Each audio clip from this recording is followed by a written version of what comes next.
So you started a new job this week, and I'm very anxious, as I'm sure if the listeners knew you had started a new job, they'd want to know about how your first week on the job went. So why don't you tell us? So, okay, let me just rewind the clock for a couple of weeks. I actually hadn't been looking for another job. It was sort of in the back of my mind. When I had taken the current job, sorry, not the current job, the previous job, I had a conversation with my wife. We knew that there would be some travel, and we thought, you know what, we'll do it for 2 years. It was a great opportunity. It was a great opportunity. So we decided to take the job.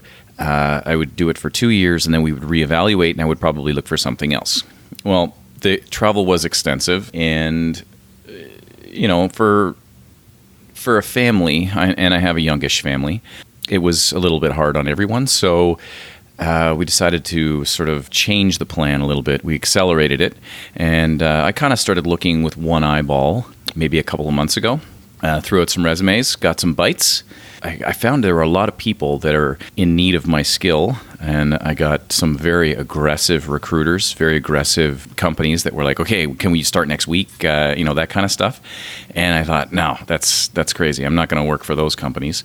Did some other phone interviews with some, and just worked out that I got this new job with this other company. So I took it, and this was my first week. Leaving my previous employer was kind of hard. I did like the job. I felt like a little bit like I was letting them down. But in the end, you have to look after a couple of things. And one of them is your mental health, for sure. The job was very stressful, and it was important to me to take care of my mental health, which I did. But I mean, understandably, they were a little bit upset, and I did leave them high and dry. And you and I talked about this privately, where I knew that I was leaving them in a position where they didn't have anybody to come in. They run the company very lean. Essentially, I was leaving them in a very, very difficult position. So, I mean, I felt bad, but you had said to me, look, it's not your fault. It's their fault that they've left themselves in that position. So that did help alleviate some of the guilt, but it was important to me. I care about my employers. I'm maybe one of the rare people that cares about the job. I'm grateful that I had it. And yeah, so here I am. So new job. So first week, the first week was, understandably busy. A bit stressful because you're trying to take in. It's like drinking from a fire hose, right? You're trying to take in as much as you possibly can. But I will say this: for such a large company, I was a little bit shocked at how much they kind of just left me on my own to figure things out a little bit, on my own. Other than that, I do like the company. I like the company culture. I like the people. It was a good first week, so I'll just leave it at that. But you had mentioned there was some sort of onboarding process that seemed to be pretty organized and structured. Yes, there is, but it's automated. So I'm sure other companies use this. I'm gonna name it. It's called Dayforce. Yeah. And the way they have it structured is that before you even show up, you start getting emails, saying, okay, can you complete this step? Can you complete this step?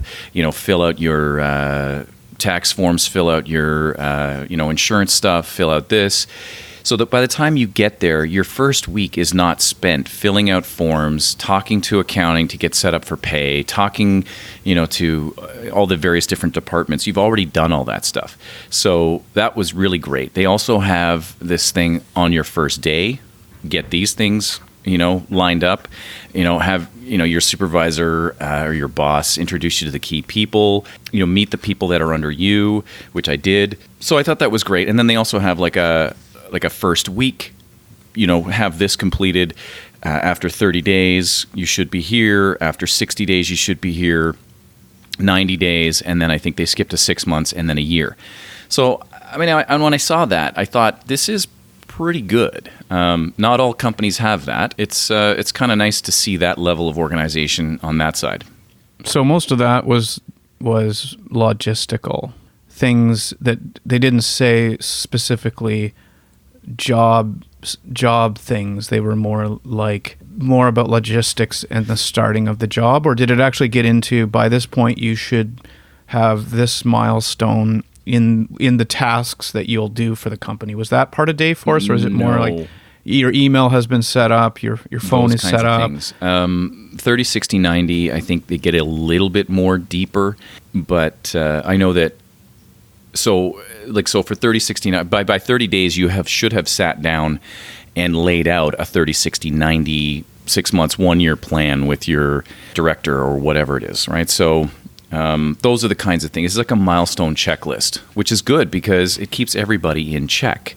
If you haven't checked it, it sends you these alert emails constantly, and then you need to go and if you haven't sat down with your boss, you need to go and say, listen, we need to set this plan in motion. So it's good. It keeps everybody accountable. So your new job it's a commute now, a different commute than what you had before. I'm taking the train, local train, not for hours or anything like that. It's good. Because I'm used to travel, I'm used to the culture of people squishing into places that they shouldn't be squishing into, or if they could just wait 3 seconds, they could wait their turn. But a little bit different dynamic in that it's a train, not a plane. But also a very different commute in that before you used to get into a car and drive, so an hour? Much more relaxing on the train. I nap, I read, I look out the window and look at the scenery. It's way more relaxing, so much less stress. Yeah. I've found that. I mean, I used to drive for one of my old jobs. Part of it was being in the car and driving around. A sales role, and there were things I liked about it. Like I used that time to listen to the things on the radio. In today's world, I'd be listening to podcasts. Yeah. I think constantly. That would be my books on tape. I think I used to drive upwards of two-ish hours, maybe, out to like London, Ontario, or places like that required hour plus type drives. But sometimes they were often with people as well, so that didn't always make it like colleagues of mine would be coming along, so it wouldn't make it. Yeah, so I had company, and it would be a nice way to get to know the people you worked with as well. I did even, and this was a company car at the time, but if I didn't have meetings or anywhere to go, and I even had a parking spot in our building downtown, nice. I would still take the train sometimes because I still found it annoying driving home in the Toronto traffic is horrible, and if you don't live in this city, I don't think you quite understand it. I know people that live in Chicago and LA and New York will say, "Oh, the traffic there is horrible." Yeah, it is for sure. But every year they publish a list of the worst cities in the world to drive in, and Toronto is always in the top, like 5 to 8 or something. Oh yeah, really? It's horrible. I didn't know that. It's just a terrible place to drive. There's nowhere to expand the roadways. They've done everything they can. I mean, you can't expand the 401 anymore. It's got 16 lanes most of the time, 12 in spots, 20 in some areas where they're collecting a lot of traffic. But, I mean, most of it is fairly large. There's no additional land, to expand it even wider. Toronto gets a bad rap for its public transit, but I think depending where you live, you can actually have a very good public transit. Like East Shore, the Lakeshore line of the GO train is a kind of a luxury train line if you have to commute, if like say in from the East End, like Oshawa, Whitby, or the West End, Burlington, Oakville. The options, there's lots of them. It's pretty relaxing. It's quiet. The GO train versus a subway, very different commuting experience. Mm-hmm. I mean, I used to commute in from Pickering, which was about an hour if you didn't take the express train. I did so much reading. I read so many books. I quite enjoyed it. So here's my big question for you about your new job. What's your office space like? It's pretty good. I have a window that looks down onto Yonge Street. But did you get your own office, or are you in open I have my own office? That's nice. That's very good. I don't want, because I don't wish it on anybody, but I really would have liked to have heard your experience in the open office environment that I have. To me is... I have that experience, though. Like, everywhere I've gone, I guess because I've had roles where, I've had people that reported to me, and I also had to meet privately and discuss financials with particular clients. you need that private space. And I know that they offer meeting rooms and boardrooms and things like that for open Think tanks. Yeah. But when I went to the head office that in the company that I worked for before, we had two head offices. One was in Annapolis near Washington D.C., and another one was in Montreal. And both of those offices had open spaces, and they had limited number of think tanks or meeting rooms. And I am not a drop-in rooms, all these fancy terms. Yeah, I'm not a fan of the open workspace. I am vehemently against it. Okay, not vehemently strong, but I am strongly for private workspace. Every time I went to work in Annapolis or Montreal because of the open workspace, people can talk to you all the time, anytime they want. They walk by, hey, how you doing? And and it's fine if it's a hey, how you doing, but it's never a hey, how you're doing. It's a 5 to 10 minute conversation each time, and it's hard. You can't get away. You're like, you want to say, dude, I got to work. Stop. I'm not getting anything done today. But when I'm in my private office, I can close my door, and even just having a private office is almost enough for people to walk by. They'll knock on your door and say, hey, do you have a minute? And you can easily say, you know what, give me 5, I'll come and see you, right? So it's nice to have a private office. I was reading about or listening to a recent podcast that talked about open office environments and things like interrupting your boss and how what made me think of it was when you mentioned the knock on the door, that the knock on the door, for those that do have offices, the knock on the door is also kind of a disorganized way of managing your time, not only for you, but of your boss. I think it's okay now and then, but the thing that struck me was ad hoc interruptions, which tend to be what open office environments promote, are actually really bad and disorganized ways of doing business. That even a boss who, as much as, I know what it was, is that it came under this premise of open door policy. Remember that term got invented? Sure do. Probably 30 years ago, maybe longer. I seem to remember being a thing in the 90s, open door policies.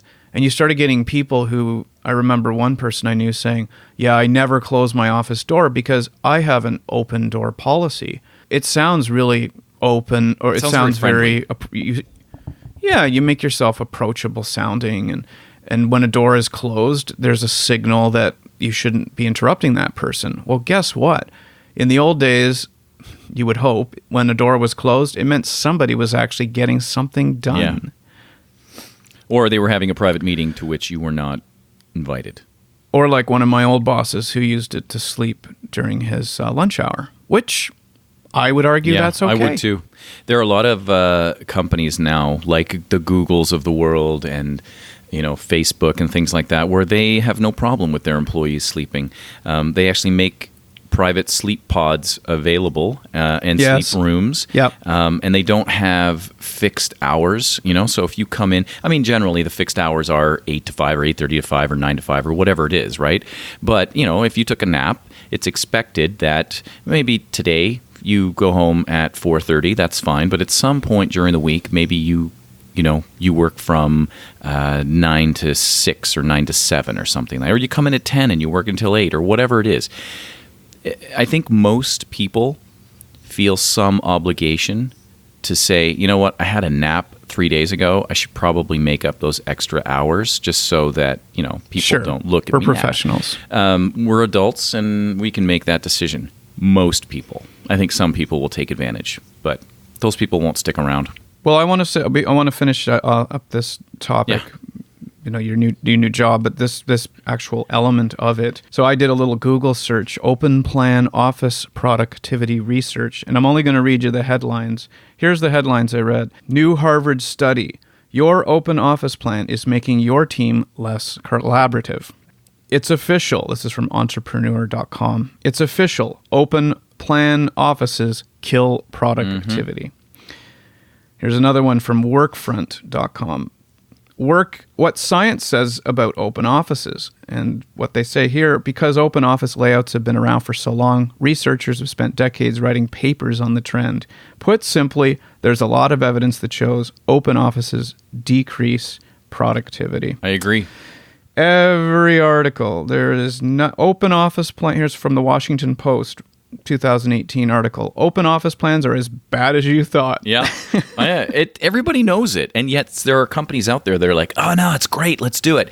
There must be a financial reason. I'm sure there is, because the less walls you have to build to create offices, the cheaper it is for the company to run, or at least build the space. It is all about cost. It's all about cost. And I did read also that people got really locked into this idea because of the tech companies like Google and that they were doing this. So it fostered productivity or fostered creativity and collaboration. So guess what? To be new and different and trendy and cutting edge, we should do what Google does, even though we're an insurance company or a property management company that does not work on the same types of projects. No.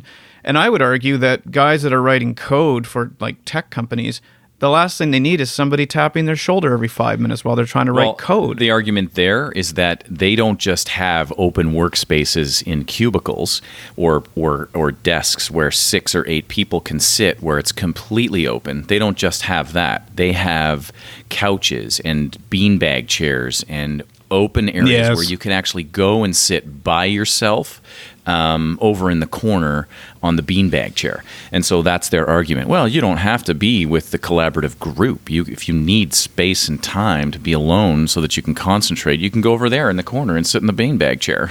Like, that's so stupid. I don't know. Are we old? Yeah. Is that what the problem is? Are we just old? Or we don't think the same way?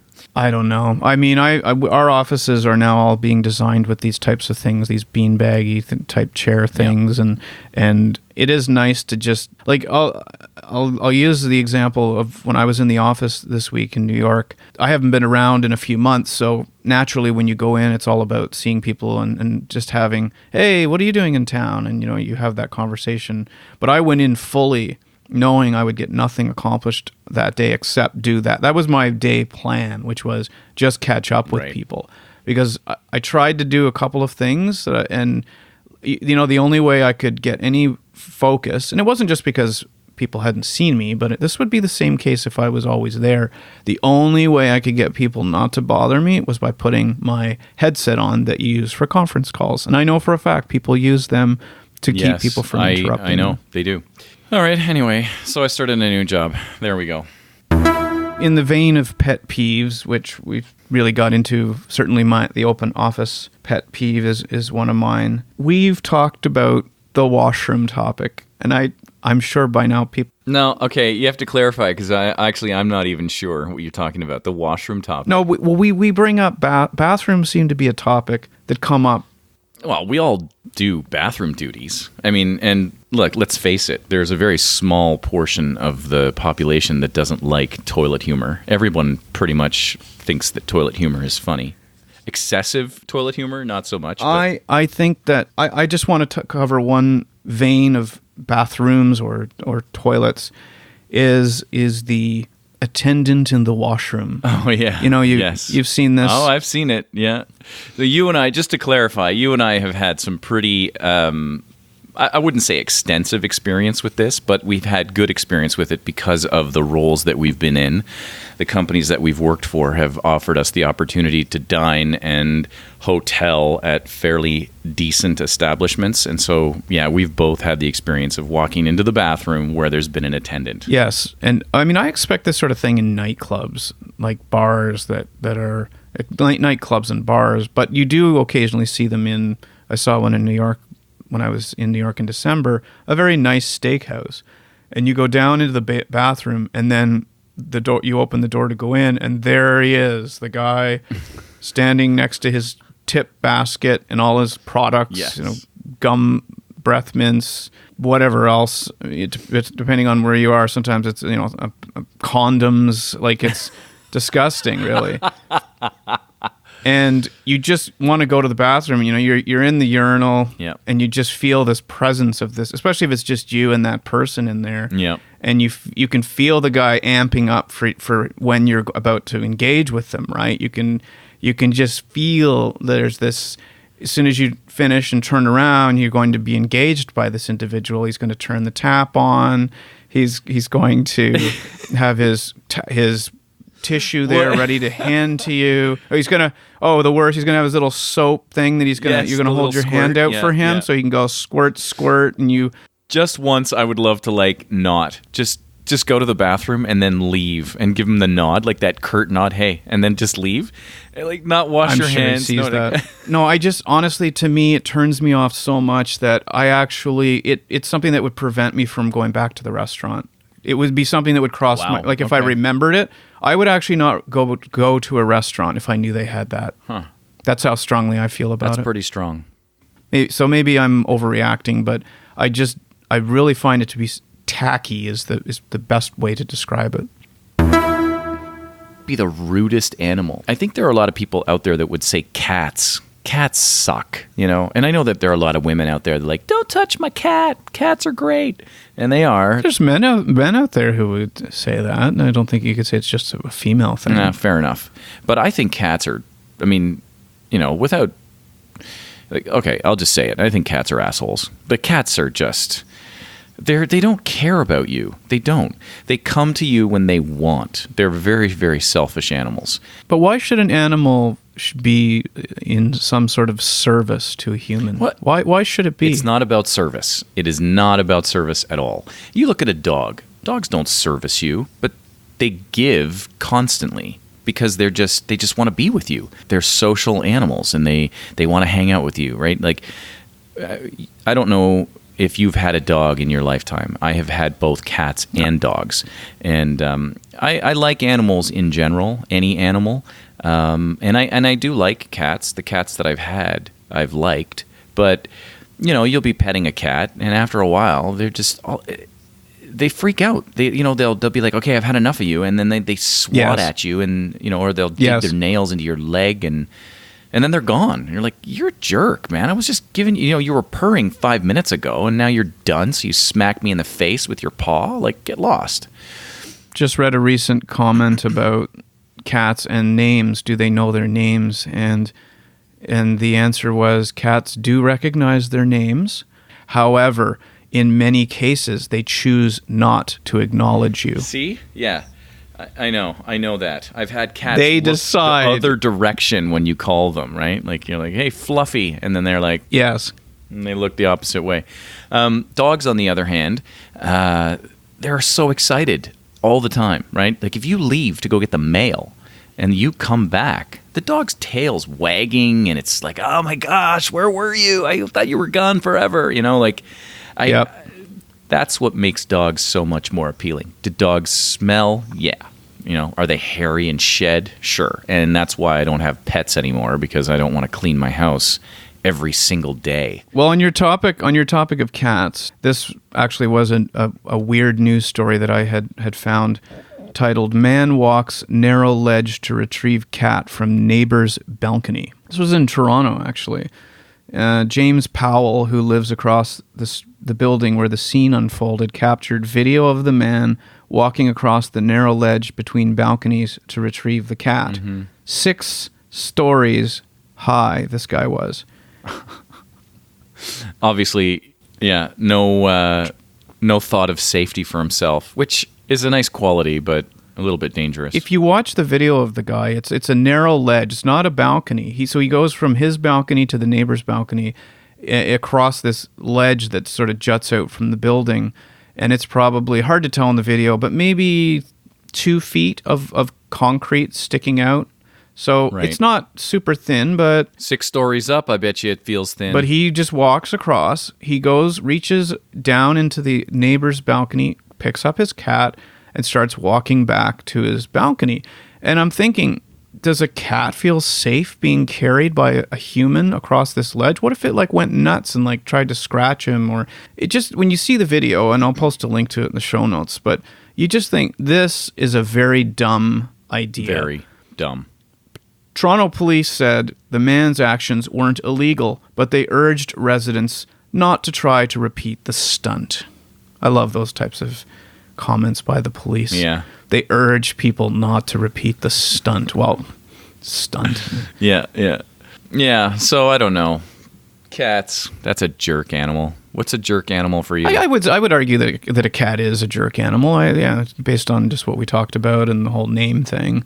Jerk animals, I mean, some dogs can be jerk animals, as you know by my previous episodes with dogs that chased me. The other day, I saw a large dog. This was in Tokyo, walking, and it wasn't leashed. And I had a little tiny feeling of nervousness just based on that incident that occurred with the dogs chasing after me in Malaysia. Yeah, I get that. I understand. Yeah. Yeah, but those are wild dogs. That's different. We're talking about domesticated. They weren't wild. They were in people's yards and on leash. I mean, they looked like they were wild, but they were wild in a sense, but they weren't like stray dogs. Those dogs, although they seemed like they were stray dogs, but yeah. Okay, so here's another one then. What's your definition of a sandwich? I mean, bare bones definition of a sandwich. What defines a sandwich? We're talking a sandwich. Yeah, go ahead. Two pieces of bread with something inside it, like meat. Okay. All right. With some cheese. So it's something you hold with your hand. Yep. It's two pieces of bread, and I would argue that I would allow for the open face sandwich. I think that is okay as far as definition of sandwiches, is the open face, which doesn't have a top. Oh no. And is just open-faced, okay. But I allow that under the definition of sandwich, the open-face variation. All right. So by that definition, not necessarily the open face, but the previous one where you said, two pieces of bread with something in between. Often it's meat, or you can have a veggie sandwich, but we're talking stuff in between two pieces of bread. Yes. By that definition, is a hot dog a sandwich? It is not. All right. Why? Because a hot dog has its own standalone name for itself. I mean, if it was in a menu and it had a list of sandwiches and hot dog showed up as item 4, hot dog with chili sauce or chili dog, I wouldn't be put off by it. Like, I wouldn't be tempted to say to the owner, hey, this doesn't belong under sandwiches. I don't feel that passionate about it. Right. But yeah. I would say that if you said, is a hot dog a sandwich? No. My instinct is to say no, because it's a bun, and it's the way it's placed in the bun. It's not a sandwich to me. All right. I'm going to argue that by the definition of a sandwich, it is a sandwich. It is a piece of meat or something. Well, in this case, it's a piece of meat. Some might argue it's not. It's definitely something, but not necessarily meat. But right. It's between, a piece of bread that has been split in half, so essentially forms two pieces of bread, and you've got meat in there, and it would, even by open face definition, it would satisfy that criteria. So it's a sandwich, my friend. I'm not passionate enough about it to argue against you. So okay. Sorry, if you were looking for something more passionate. No, I came across it. I thought it was an odd question, and I thought it was funny. All right, one more. Let's just say you're a mad scientist, and you're going to conduct a scientific experiment. And if money and ethics weren't an issue, what experiment would you undertake? So you're a mad scientist. What scientific experiment would you run if money and ethics weren't an issue? Money and ethics. Unlimited amount of money, no ethical restraints whatsoever. Cloning a human. Yes, that's what I would do. Okay, what would you clone? Clone yourself? Would you clone your wife? It would, for the purposes of you said no ethics and morals, I guess, but I would be tempted to clone a third party that I did not know. I wouldn't choose to clone a person that I know or me. Okay. Although that would be extremely interesting, I would not choose to do that. I would rather pick a random, somebody I did not know and try to clone. A woman or man? The quick answer, a man. Okay. Is there a deeper reason why? No, I don't think so. I guess my imagination of it, I think of it being a man that I'm trying to clone for whatever reason. That's that's my first natural answer. Okay, I've actually thought about this a lot, and so I have various different ways that I would go. If money and ethics weren't an issue, I would definitely clone a human being. But I've thought about it in different ways. So if it were unsafe, I would definitely not experiment cloning someone that I knew. If it were safe, if there were no issues, I think I would definitely clone either myself or my wife. And I mean, for my wife, there's only one reason why I would do that. Just the whole idea that, you have more than one woman, and she probably wouldn't be jealous because it's her. So, right. there wouldn't be that jealousy. She'd just be like, oh, that's me times two. But then, is it partially a risk management thing too? Like, what? So like one is in a bad mood, I could go to the other one, or you lose one, God forbid. Oh yeah, for sure. That's an interesting idea. Obviously, this is the reason for the ethical and the moral side of things. I mean, I do not buy into at all the fact that like things like trying to work like stem cell stuff to me does not touch the whole unethical, or I mean, there are religions, of course, that would say that's immoral to try to do any sort of stem cell growth. That I think less people feel that strongly about it, but I think what was it, George W. Bush was vehemently, no, it was George H.W. Mr. Older Bush said I think he actually flipped his decision on this, that originally he was very much against the idea of stem cell research, and then I think he actually changed his opinion and went the other way. I think the real issue with stem cell research is that I think the strongest and most I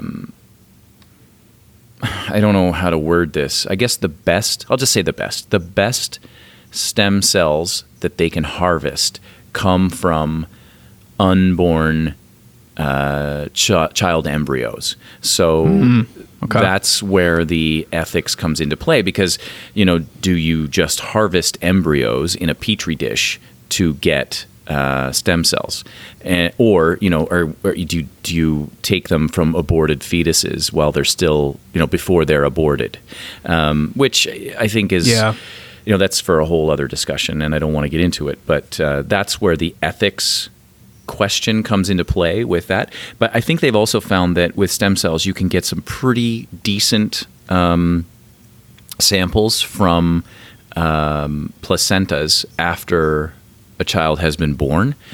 So that's a pretty strong. Right. And I think once that's happened, then you're not really playing in the ethics world. You're saying this is something that happens anyway. After the birth of a child, the placenta comes out, and you're like, you can take all you want from whatever's available in that placenta. I don't think anybody has an ethics issue with that. I think where it gets into ethics is when you're, playing the mad scientist and experimenting with cloning. I think you start to go, well, what are we cloning for? Because I think if you sat in a quiet room and thought about it and were very, very honest with yourself, let's say, for instance, you were in an accident and you lost a leg or an arm, or you had a spinal injury that didn't allow you to walk, and you could somehow get the same gene combination or whatever it is that they need to grow another arm, or inject something into your, could they give you, I think people start to get funny about the idea that you could have another human being and then just harvest limbs from them, right? And say, well, this is me times two. This is the second version of me, but I'm the original, so I'm going to take the arm off of that guy and then put it on me, right? But what about that poor guy who loses his arm? The guy is the second you. What is he, though? Is he just... I don't know. I don't know if he's alive or what. I don't know. I have no idea. And does he have feelings and emotions? It's very freaky. And that you decide... Yeah. He could say, well, why do you get my arm? Why don't, that doesn't make sense. I know. Boy, that's weird. That is weird science for sure. Yeah, and I think that that's going way beyond what science has ever intended. And I mean, think about it. I'm 48. Like to clone another 48-year-old man that's identical to me, how would you even do that? I mean, you'd have to accelerate the growth. It's incredible. So yeah, it would. It's not even possible. I mean, at this point in our life, and yeah, why don't you just clone Simon at 20? Like bring Simon at 20 back. Or Simon as a baby, and he's there as backup. I don't know, like, or we get you, but then I guess if your leg needed to be replaced, you'd have to put like a 17-year-old Simon's leg on a 48-year-old Simon's body. I'm more interested in having that done for sure, and then somehow extracting like the brain of what I know now and putting it in the 20-year-old Simon, and then seeing how far you could go as a human being with all the accumulated knowledge of 50 years or 60 or 80 years old. And then it's like, okay, I'm on my deathbed now. Put me into that 20-year-old, with the awesome, body and all this life ahead of them. Could you imagine? No. Imagine the knowledge. You'd take over the world.